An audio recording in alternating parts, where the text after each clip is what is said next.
नमस्ते।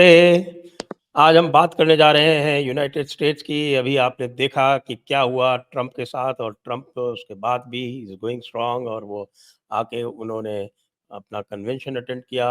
वहाँ पर एक अपना रनिंग मेट जेडी वैंस को नॉमिनेट किया। हमारे साथ हैं आशा जडेजा मोटवानी जी और विभूति झा जी।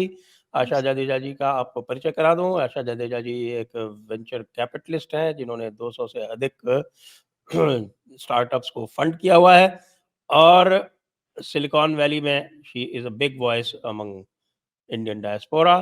और साथ में उनका जो सबसे अच्छा जो मुझको लगता है इनिशिएटिव, वो है foundation for Indian historical and cultural research.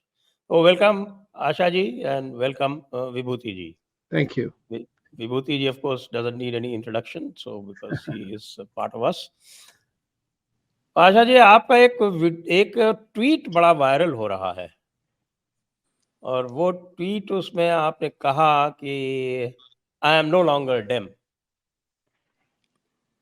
ऐसा क्या हुआ कि you are no longer Democrat? ऐसा क्या हो गया? Well, good to see you. Thank you for having me, Sanjay. The I think it might have been, I should probably go back and edit that tweet. But basically, what I'm saying is that what I'm disappointed about here in the U.S. is that um those of us who've been the inner circle of the Democratic Party, we've not been kept in the loop. We've not been informed about what's happening with President Biden. And we are beginning to, some of us old supporters are beginning to get a feeling that he's absolutely not in charge. But then we don't know who's in charge.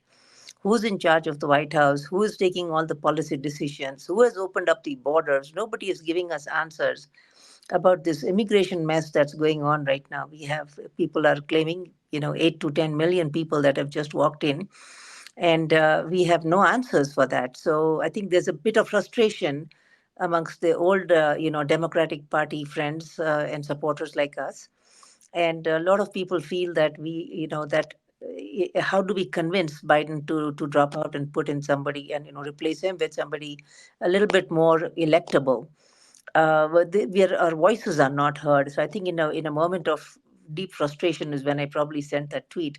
But yes, it is a bit frustrating right now what's going on in the Democratic circles, and there's a lack of coherence. There's complete chaos right now, and it's very sad to see this because we have all been, very fond of President Biden, and we've been big supporters.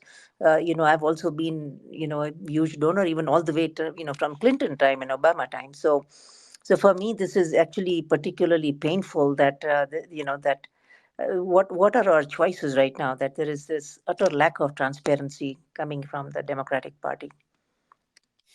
Uh, does the Trump shooting have anything to do with it? क्या Trump की जो shooting हुई, ये पूरा का पूरा जो that chaos that you talking about, ये जो केओस है, और ये पूरा जो एक विशिएटेड एटमॉस्फेयर जो चलाया गया, जो एक ट्रम्प के खिलाफ कैंपेन चलाई गई, painted Trump as some kind of a gorilla, ये जो सब चल रहा था, you think that also has contributed to this present mess?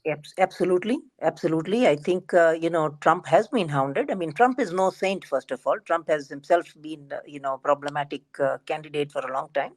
But that said, what we saw, the kind of the hounding that we saw on the legal sort of, we call it lawfare here, but the kind of warfare that has been unleashed on Trump, just the smear campaigns and calling him a fascist and saying he's a threat to the democracy, and just the vitriol that has been flowing out from the Democratic side has been really disappointing, and I'm surprised that some of the other politicians from the Democratic side, from the Clintons to the Obamas, have not put a stop to it and said we cannot do this. This is just these are two legitimate, valid presidential candidates who are running, both of them with good intentions in their hearts. Yes, they disagree on a bunch of stuff, but so what? That's the nature of politics. But to sort of say that he's going to kill democracy, and this is kind of like the smear campaign against Modi, to be honest. At some point, it was a smear campaign saying Modi has destroyed Indian democracy, and it was a campaign in the West, funded by dubious sources, if you ask me. And now that the Indian elections are over, suddenly everybody is sort of, turning back and saying, Indian democracy is strong and good to go. So that's what I mean, that the kind of vitriol that's coming out from the top leadership is very problematic, and we don't want to see this. We just don't want to see Trump being dragged in the mud just because he's the opponent. We don't want to see that. These are not the values of the Democratic Party. So who's in charge and who's orchestrating all this is scary and disappointing right now. Vibhuti, you want to Yeah, ask I something? want to, chime in here as well. I mean, Asha, it is wonderful to see your being so logical and so objective in making that analysis. Yes, Trump is being hounded. I'm a Republican.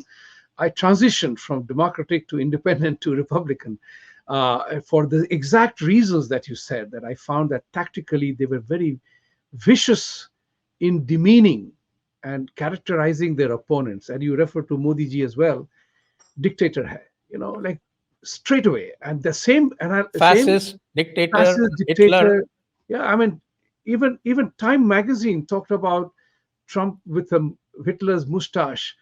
When you and Biden admitting yesterday that I maybe the bull's eye reference I need not have made, which we commented upon. So there was a major vicious lawfare, get him somehow or the other attitude, which many people have revolted against. And a lot of people have begun to feel that whatever is known as a deep state is controlling. Vivek Ramaswamy is on record saying that Biden is not running the show. There is some managerial class that is running the show. So my question here is again that as disappointed you are about the Democratic Party hiding the information, how could they do that?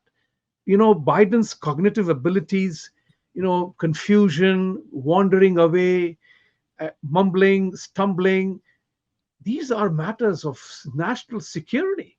The man has the nuclear button in his hand. So that means either he has it or he doesn't have it. So who has it? So since you are very strong in Democratic Party support, you are the inside circle. Your frustration aside, what do you attribute it to? So I think that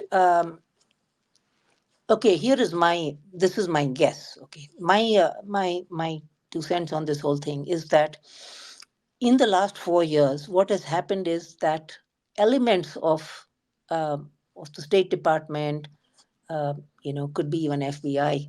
A lot of these, even the people in immigration, which includes, the people like Mayorkas and so on. I said, a lot of these people are in charge now. They are in the driver's seat.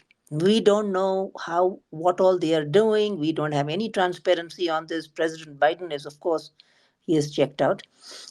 So who are these people? And my guess right now, Vibhuti, is that they've become so used to having that sense of power now that they figured out that there are ways in which they can unseat Trump. They can get him out of the race altogether, and they are pulling all stops on that. They know actually that if the election were to happen, Biden is unlikely. The Democrats are unlikely to win, and so this is a power grab right now, and they feel this is the end of it. I think the extreme progressive left might be also thinking that that Trump is going to pull off another January 6th. Maybe there's going to be like this coup kind of an attempt, or there's going to be and Trump also has been verbally saying to everybody that he's going to prosecute people who have done wrong things. So I think there's fear factor there, plus there is an sort of an addiction to power that they've become used to now, and they feel that they could get away with this. But after the shooting attempt, after the assassination attempt, I think everybody has woken up. I think people are not going to take this level of meddling in the functioning of the American democracy, and these people are going to be punished. I personally feel that Trump and Vance are a strong team. They are going to win, and they are probably going to prosecute these guys. I think they're going to make sure that a lot of documents are unclassified. They come out, and there's going to be a lot of whistleblowing that happens if Trump wins. And I think people are afraid of that. uh, you know and Trump is also making those sounds which are scaring people. So I think these are very chaotic and crazy times, but I know America will come out of it. It's a resilient nation. The American democracy is strong. It's has many accountability measures. Institutionally, it's a strong democracy like the Indian democracy, and I think it'll bounce back. But in the meantime, we are all getting jerked around. And this is something that none of us is willing to put up with, especially those of us who've been pitching in time and effort and serious funding into these parties. Asha ji, just wanted your reaction because out here in India, there's a feeling, ऐसा लगता है लोगों को कि uh, there are forces that want the Ukraine war to go on forever, and they want to subdue Europe and the rest of the world through that instrument. What do you feel? Who you're saying in India, there's a feeling that people within the US want the Ukraine war to go on? So some people, this same managerial class that Vivek Ramaswamy refers to,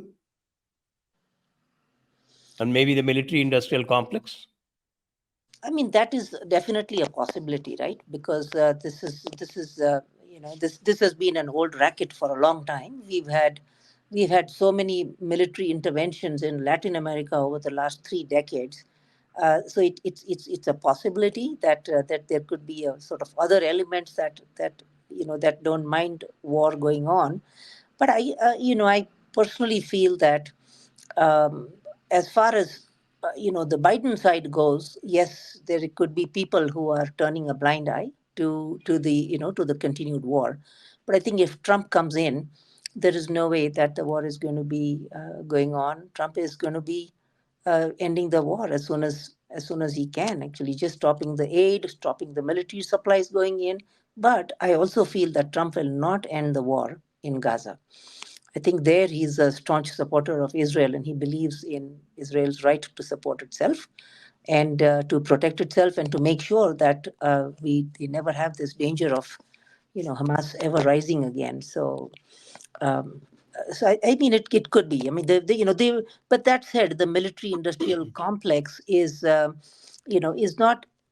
I mean, it probably would not go to an extent where it could draw in American troops. That I think could be a problem. I think Ukraine is running out of people, and so is Russia.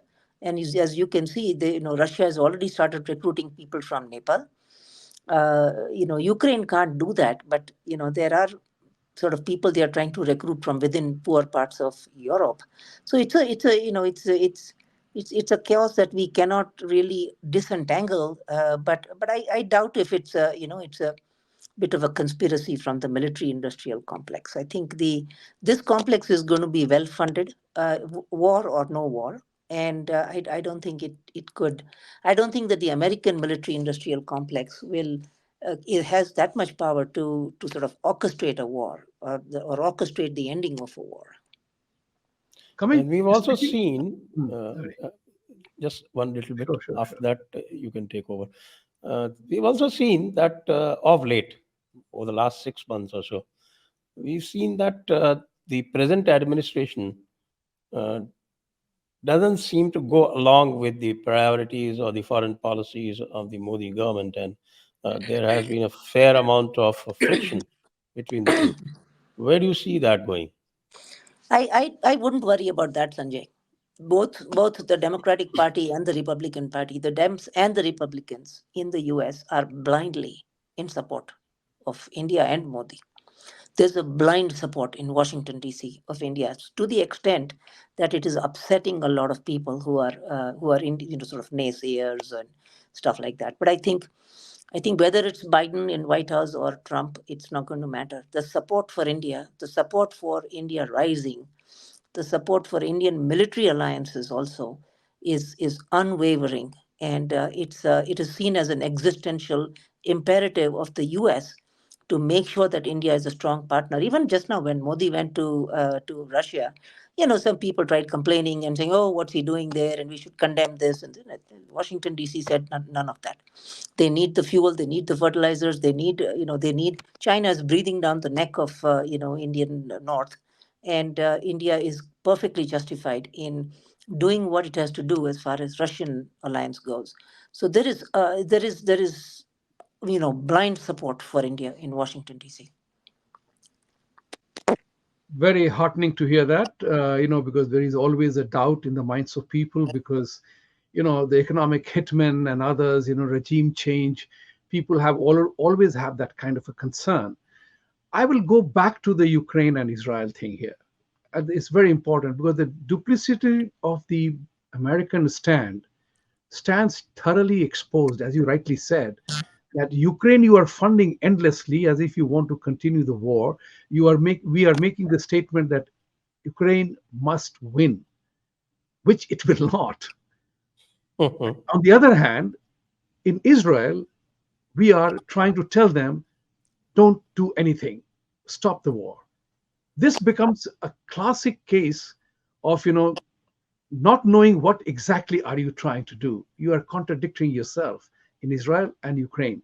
So to what extent the pressure on Israel and Jews in America is driven by the Qatar funded Palestinians and Hamas people who don't even know how to distinguish between Hamas and Palestine is hurting the American universities, colleges, and the streets. We have seen that all. Your take on that? So there are two things, right, Vibhuti? There is, there's not just Qatar funding, but there's also the way they have taken over TikTok. So a lot of social media, outreach, the amount of money being spent by some of these forces, especially Qatar, on TikTok, maybe even some other social media platforms that I don't know about, has been rampant. It's been going for a long time. India was very wise in throwing out TikTok. I think the US needs to do that right away because the amount of propaganda and disinformation that's happening is mind-boggling. Um, I think in the end, at the end of the day, this is a war of narratives between the Jews and the Muslims of America.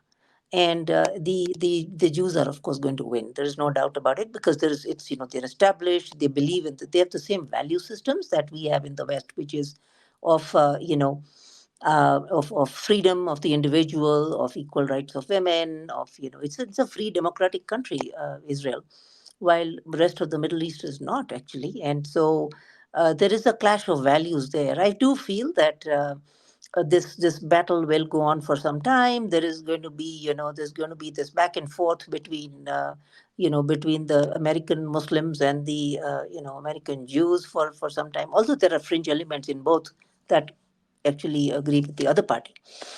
But I think the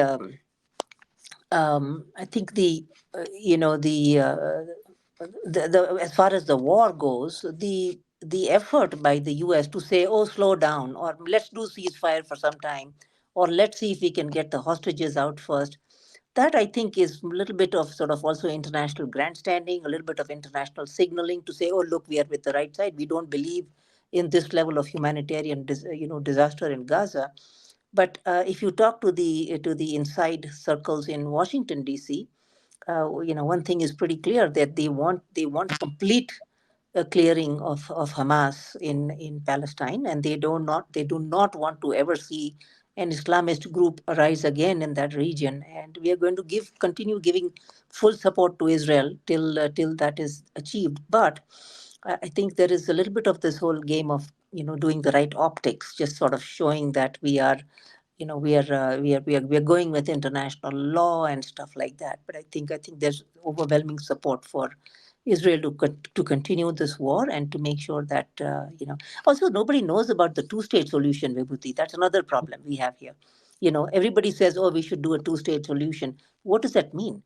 When Hamas and the Palestinians are saying absolute no to a two-state, they absolutely are vehemently opposed to two states. They say they are absolutely claiming that Israel has no right to exist. It has to go.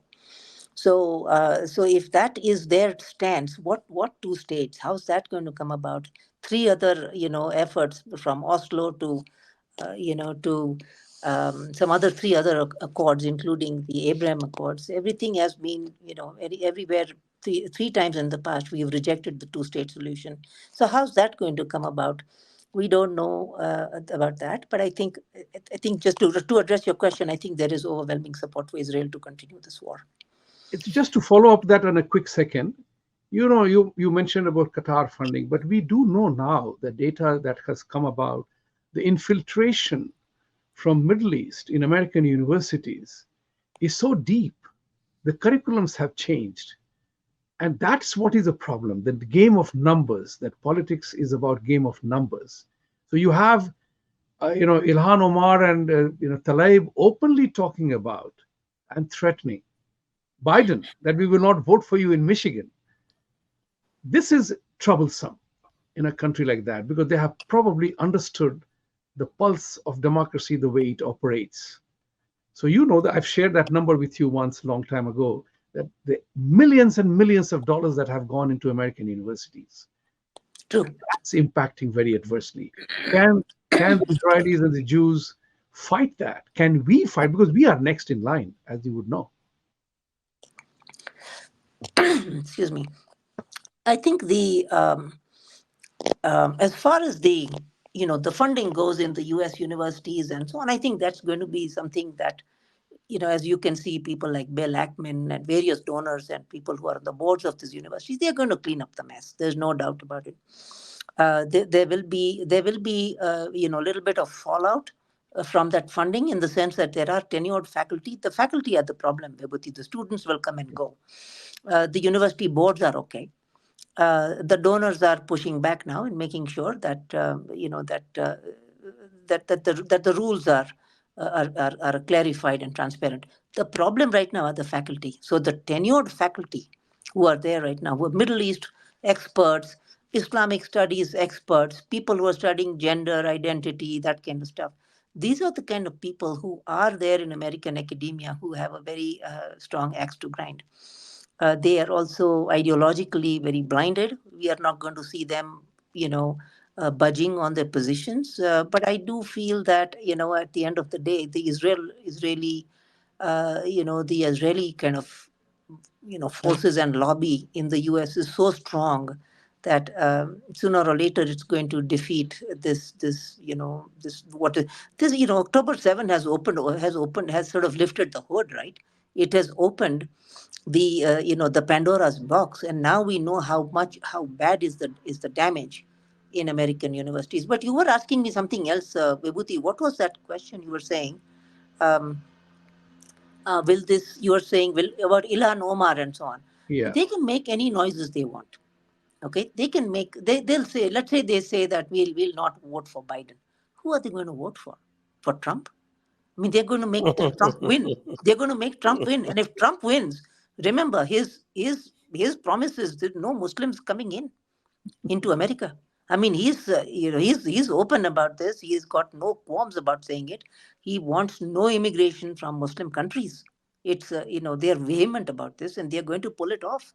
I think even if it's illegal right now, I think they're going to pull it off because they are, I think they're justified in some of the things, the things that people are bringing with them. In the sense, there are certain things, for example, like this whole idea of not letting women study, not letting girls study. I mean, we are seeing glimmers of a lot of that in Michigan, and it's a huge problem. And yes, everybody is saying assimilation is critical, and you know, new immigrants coming in from Islamic countries need to assimilate into the U.S. system and appreciate what that they're coming into a foreign country, that they need to go with the values. But as you're seeing in Europe, there is no such thing in Europe. People are demanding Sharia, and people are demanding that girls not go to school, and I think people are up in arms about that in the US. So I think with Ilhan Omar and these guys, Rashida and all of them, those are empty threats about not voting. There's nobody else that they can vote for. Asha ji, you once shared your experience with some of these proselytizing Muslims. And I remember you said that somebody asked you to convert, and you said, if you no, I'm not going to convert, and what are you going to do? And they threatened you right in your face. Yes, he So, actually said he would have to kill me. He actually said he would have. This is in Palo Alto downtown, on University Avenue. A young man who was probably 25 to 27, American, born and brought up here, but Muslim kid, and I think to some extent I wonder if I also egged him on by saying that, look, what if I don't convert, right? Then he said, I. He said, well, then we'll have to kill you, you know, and he still No, comes. that's what the book teaches. It's not he saying that. It's there in the book. Yes, that the book teaches that, and it's sad. It's very sad that he's speaking those lines, and he's based in San Jose, and I am sure he still comes every few months when we have that craft fair or whatever we have in Palo Alto, and he distributes Qurans and all that, and it's very sad to see a young man speaking like that. But hasn't the entire system become woke? And along with that, you also have in the corporations are also promoting DEI and ESG and what have you. And then the merit is completely gone out of the window. How is that going to affect the American system? What happens to the American exceptionalism? It was a wave. The DEI movement, the woke movement that's been taking over America was a movement which sprung up right at the heels of the murder of George Floyd. So once George Floyd was killed, the Black Lives Matter movement really took off, rightly so. And I think there was a general outcry in the U.S. that the black population has not been treated fairly. There is that there needs to be an effort, more effort to mainstream American the black population into corporate world, into more visible circles. And I think that was a good movement that came out of it. But I think then at some point it went too far in implementing things like DEI in various universities, in fact, all universities and corporate in companies. There is now a backlash against that because of two things. One, of course, is the Supreme Court, throwing out affirmative action. Legally, it is now no more. It's not allowed anymore. So that's one thing that's affecting people.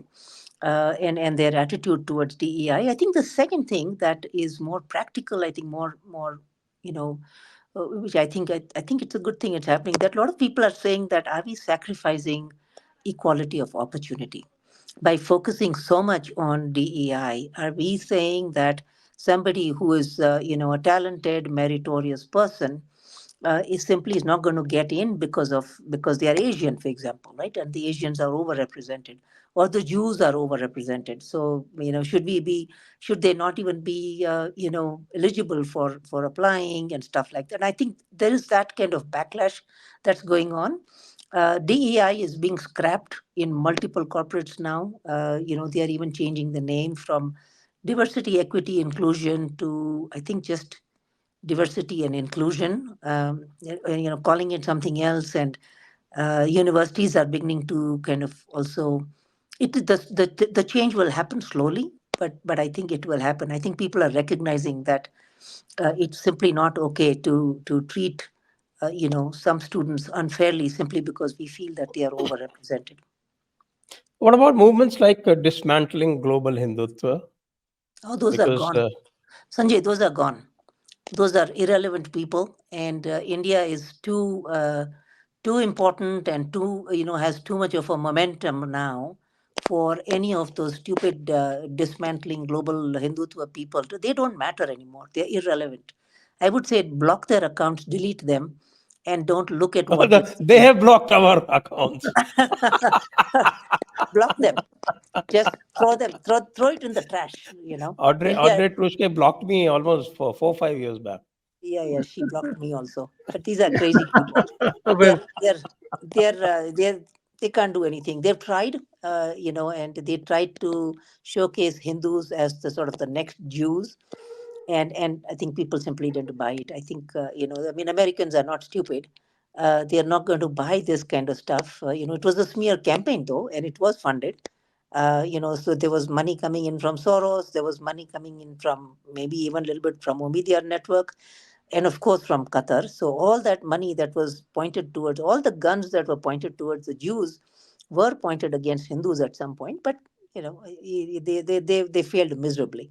And right now the momentum, for India in the US, and to some extent even in Europe, the momentum for India here is so powerful. It's just, these guys can continue making those noises. Yes, they will bully a few undergraduate students and make them feel ashamed of being Hindu, but people are Oh, Pause. a lot of Hindu groups in American universities are actually reaching out to the Jewish groups and saying we need help. How do we make sure that we don't have these guys bullying young students? So so it's going well. I'm glad to hear what you said about, since both of us are in America, United States, you are in California, I am here in New York. What is important here is that how we are getting targeted. And you are totally correct that those movements are weak, but they are not dead. For example, there is another group which was formed in 2016, Indian group, and they give a very catchy name to themselves, as if they represent all Hindus and all India. Now that group has, I forget the name of the first time I saw that, they castigated JD Vance's selection, as if he's an evil, and they are speaking as if they're Indian Americans and Hindus. That's who is going to keep a watch on it. Particularly, there is no political uprising amongst Indians in this part of the world, as No, you had there is said last there is time. Yeah, there go is ahead. Go ahead. there is Vibhuti. There is There is, there's a there lot is. of pushback. There's a Yes. lot of pushback from Hindu groups now. They've organized, they've become well funded, and they're pushing back on these groups. Like, for example, Hindus for Human Rights. I mean, that's a bunch of lunatics, if you ask me. Yeah. Who are those people, right? I mean, they say. Pakistanis, I think mostly Pakistanis. No, Yes. no. There's one guy called Raju something in California, and then there is Sunita Vishwanathan on the East Coast.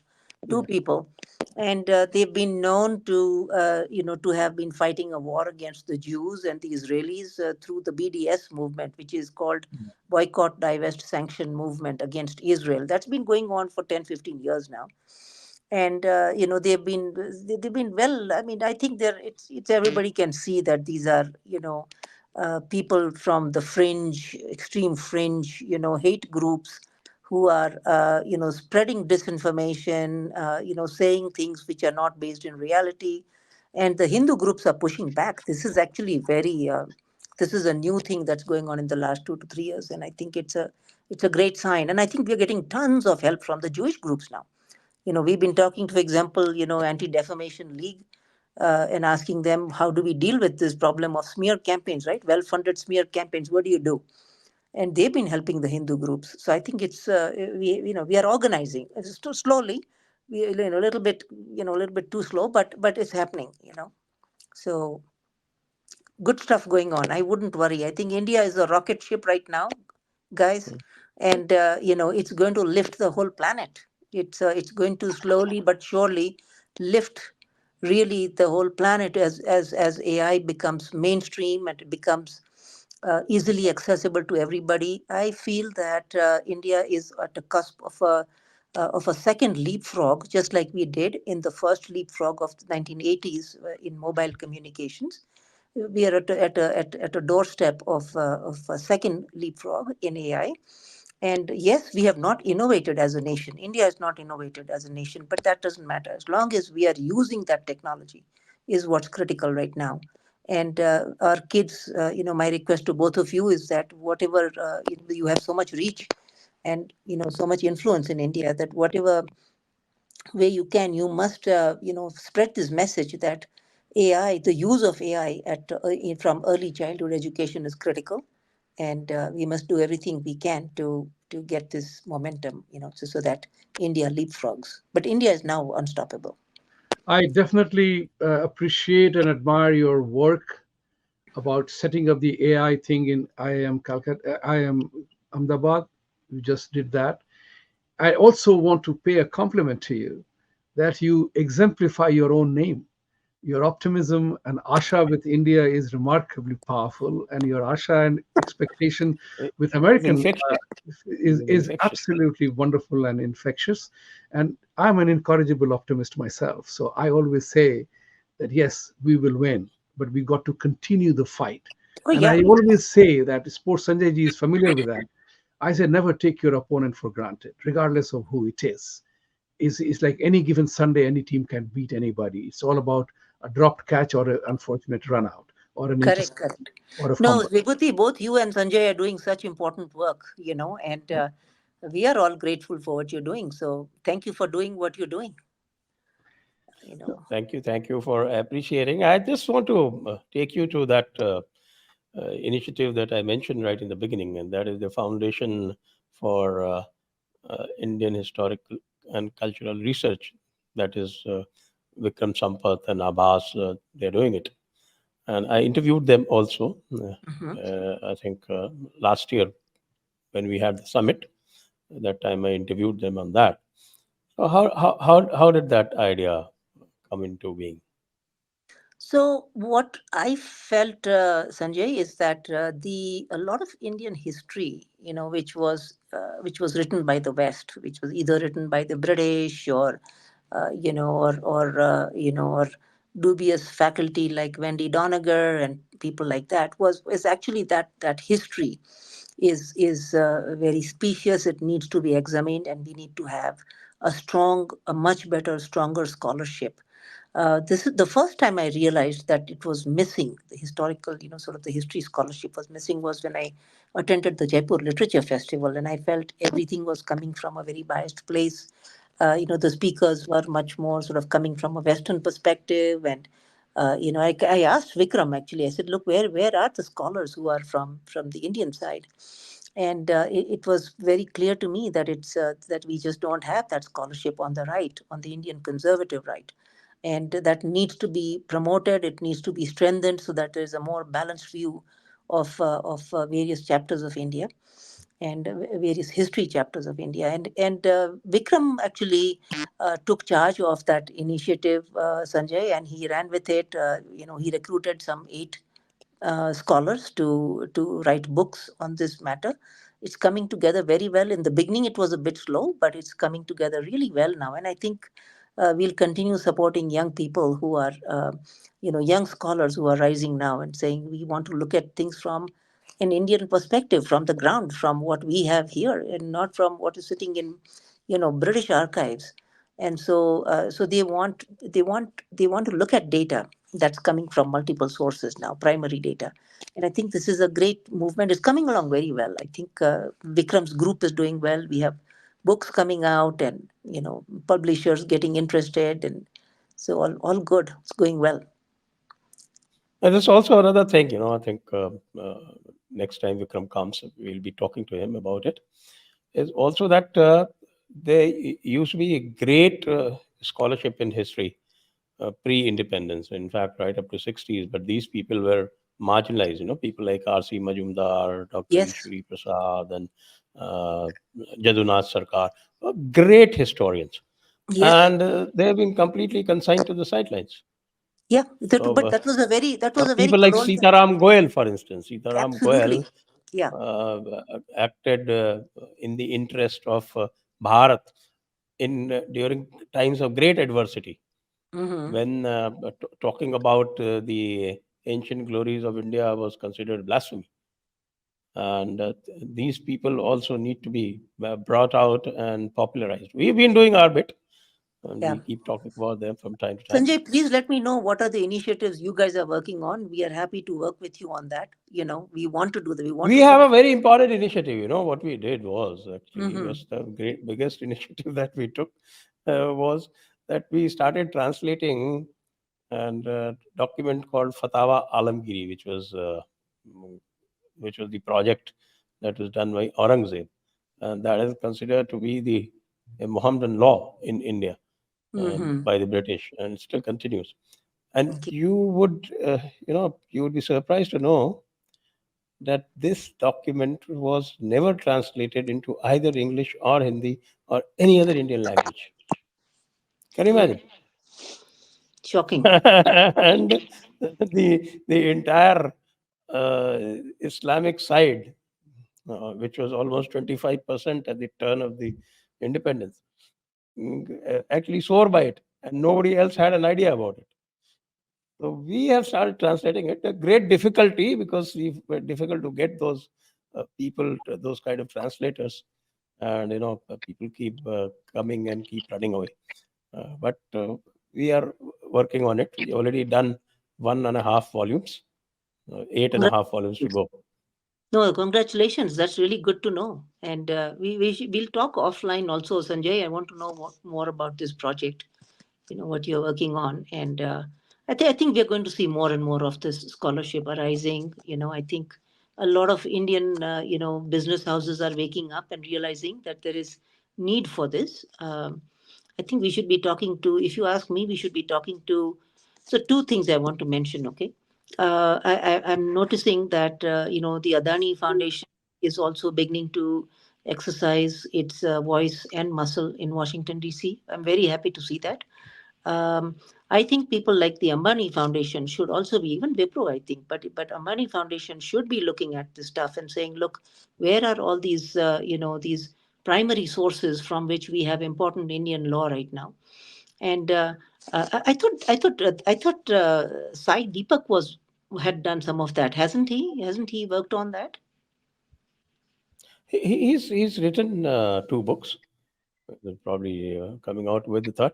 But there's another important issue. We find a lot of Indian uh, entrepreneurs funding these American universities, American chairs, and exercising no control over it, and actually funding those dubious Western Indologists who only serve to consolidate the Western, uh, what is called, that look down view of India.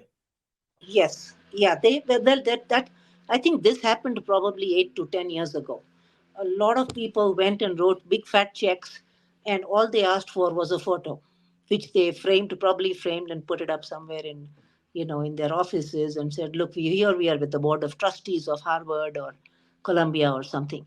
But I think that initial mistake has been exposed, and I have a feeling that we will not see too much of this. I think we will see, increasingly, we will see people asking for more accountability about where the money is going. And I, I think, given that we've all created a stink about, the Mahindra chair and the Ambani chair Right, at Stanford, right, there's a right. Reliance chair You at you Stanford. you There's, got the name. There's there's a also this, this Sheldon Pollock's and that oh Murthy goodness. Library. Oh goodness, these are all things that they should be ashamed of, and we've been creating a stink about it. As a result, I am seeing less money flowing into, into these U.S. universities, and I think we are going to see more of. I think if people really wanted to fund U.S. universities, it should go towards the sciences. There's no point funding humanities where you don't know, who you are funding. There is a, there's lack of transparency.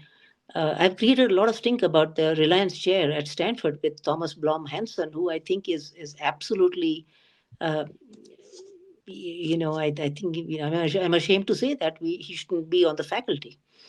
What's he doing there? And he's been teaching all kinds of, false stuff to students, and very anti-India, research that he's been conducting, and all while he's being funded by Reliance. So I think people are beginning to wake up now and say, we'll put more. That brings me to a simple question, actually. When you say that Reliance and others, they are not dumb people.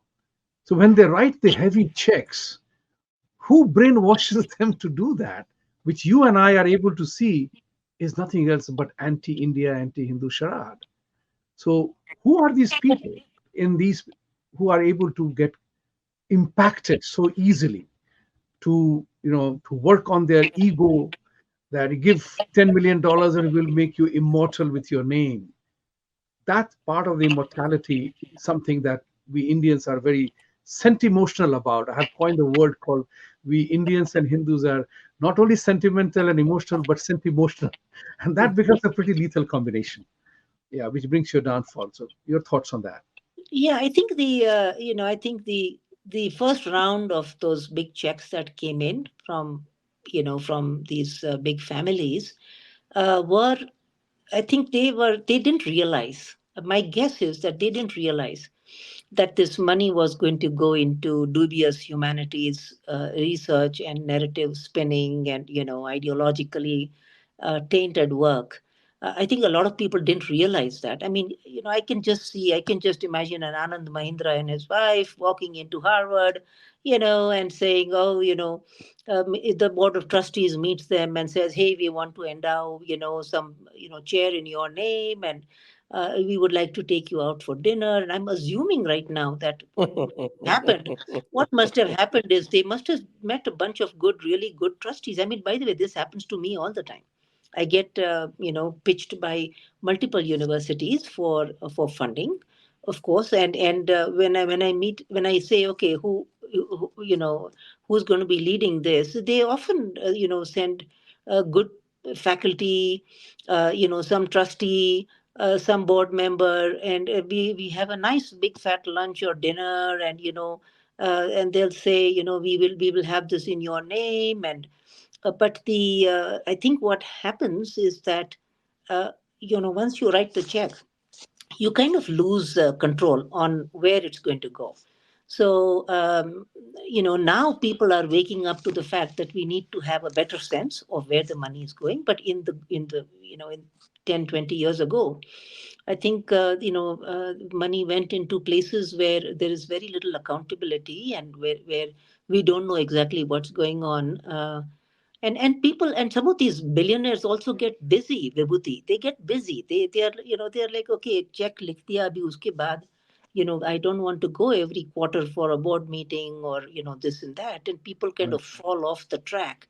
And then sometimes you have people who are more political, who can get access to that funding, right? Because those who are truly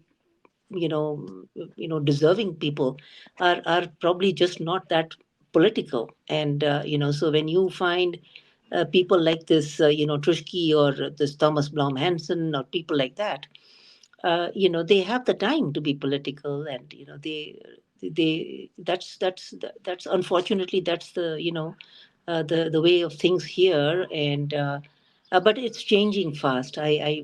I haven't seen big checks coming in from India in a long time, thank goodness. um, from the US side, yeah, there are some donors who come in, but often the donations tend to be for a building, the XYZ, building, or towards a chair in mathematics or physics or something. I think it's going to change, and we should continue speaking about this. By the way, it's important to keep creating a stink about this. This is exactly how people like Rashid Khalidi got funded, right, at Columbia University, and the damage that one or two of those faculty members have done to young students about their understanding of Israeli and Palestinian history is mind-boggling. I mean, for 20 years or 30 years, Khalidi must have has been brainwashing young students with complete disinformation. And it's one-sided view. And it's these are people who got funded, got tenured. Thankfully he's retired now, but they did their damage. They did the damage. Yeah. You know, I mean, as an American friend of mine told me, that you guys are wise, smart. We have all kinds of things, good things about us. But he said, you guys lack political smartness. That's where it is. What you are alluding to is coming now. That we are now becoming politically savvy to demand that where we put our money, it matters. So far, it was you gave the money, you took the pictures, and matter was over. So Correct. that's very hearty. I have one last question to ask here.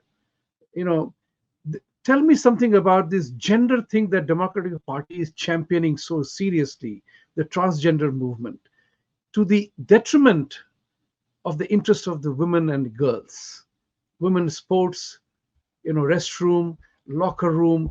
How can the women who are supporting Democratic Party or that agenda even stand that?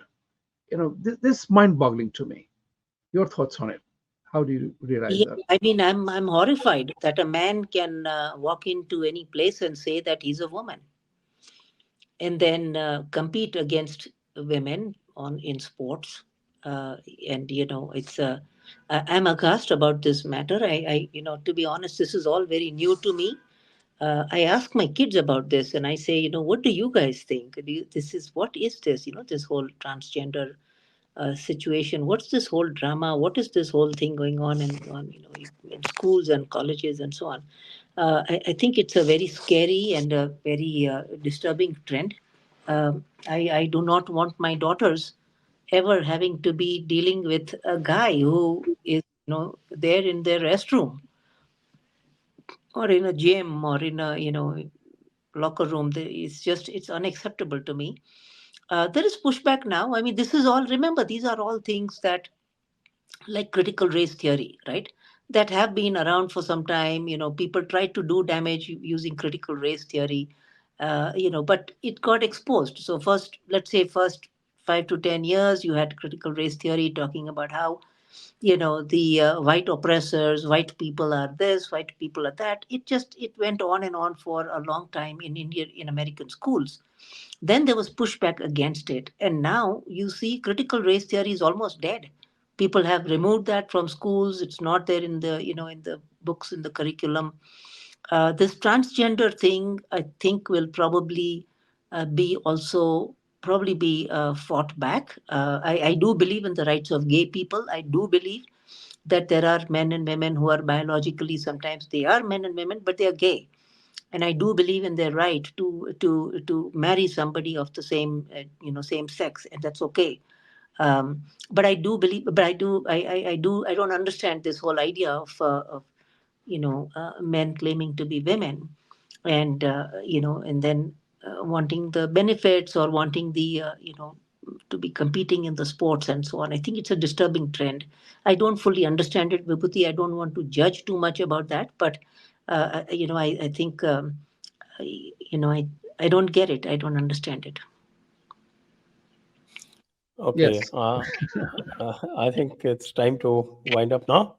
We are almost nearing the Sanjay, hour. thank you so much for having this conversation. I think it's important that people are watching this in India.